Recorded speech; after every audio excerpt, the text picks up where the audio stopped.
but he never heard me roar. I am a hero. Welcome back, guys. So we're all heroes, right? And most athletes will tell you that it takes more than natural talent to become a champion. That their mental strength and belief in themselves is what really pushes them to the top. How does one develop a winning mindset? Dr. Olivia Rose, sports psychologist, joins us now with more on the topic. Dr. Rose, welcome. Good morning to you. Thank you so much for having me. Good morning to you and your viewers. You are more than welcome. I love your shirt, which says, I win every time because I run my own race. Now, in running your own race, you're not always motivated. You're not always determined. You're not always feeling up to par and up for it. So what helps persons to create that mentality? Well, creation of a winning mindset takes a lot of things, qualities, characteristics, and environmental exposure. Or if you don't have that, sometimes you have to cultivate it, and that is what turns you into a winner or having a winning mindset. So, for example, being disciplined, and you hear that all the time, but it's very important, and discipline is doing what you know you should do, even when you don't feel like not many of us. Especially when you don't feel like. Especially when you don't feel like. And I have always said that what you see in less than 10 seconds really takes a lot of discipline, tenacity, dedication, commitment, getting things wrong initially, and not staying stuck there, because winners and champions know that it takes a lot and you have to get back up again. Winning mindset also, I spoke about environment. You know, depending on who you hang around most, determines how you will look on life. And it's very important, not that you have winners all the time around you, but the winning or people who have a mindset of a champion, their outlook and perspective on life is very different from those who don't. What are those characteristics?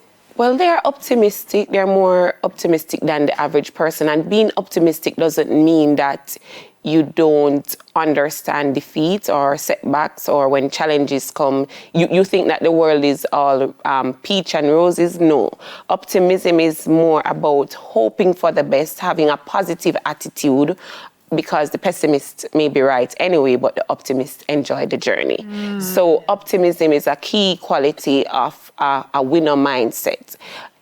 Also, you need a support system, support resource, because you have to be self-aware, that's one, to realize that even though you are a winner or you have a champion mindset and qualities, you can't do everything by yourself. So you have to outsource. People who, I don't want to say losers, but those people, they usually tend to think that they can do everything on their own, and they don't outsource, and then they get burned out real quickly. And so they're not able to perform as you want them to or as you expect them to.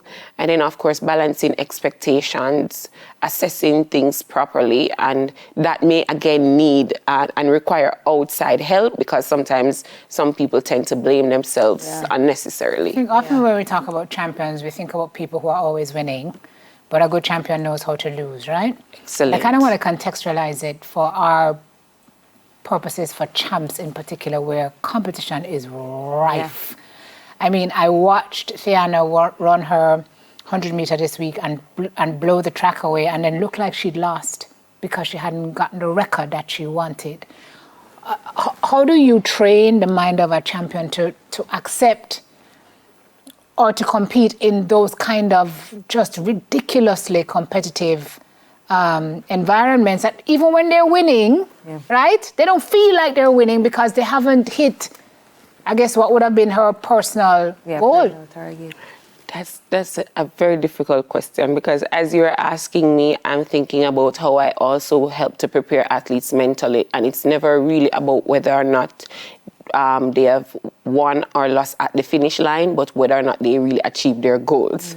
So because of that, I can fully understand what would have happened to Tiana in that particular situation. However, as we're talking about champs and the anxiety-provoking environment that they're in, the crowd, the expectations, their parents, their coaches, the fans, some very unkind people too, because you don't want to win more than they do. Believe me. Yeah. They are very And competitive, and they are young. So while there are two sides to that. So while I understand why she'd be disappointed for not achieving her goal that she set out, I would also recommend that she also pause to celebrate, and people around her, since she's a child, encourage that kind of behavior. But it's not complacency, but celebrating an achievement. That is also a characteristic of winners. So you know when to pause and celebrate as well,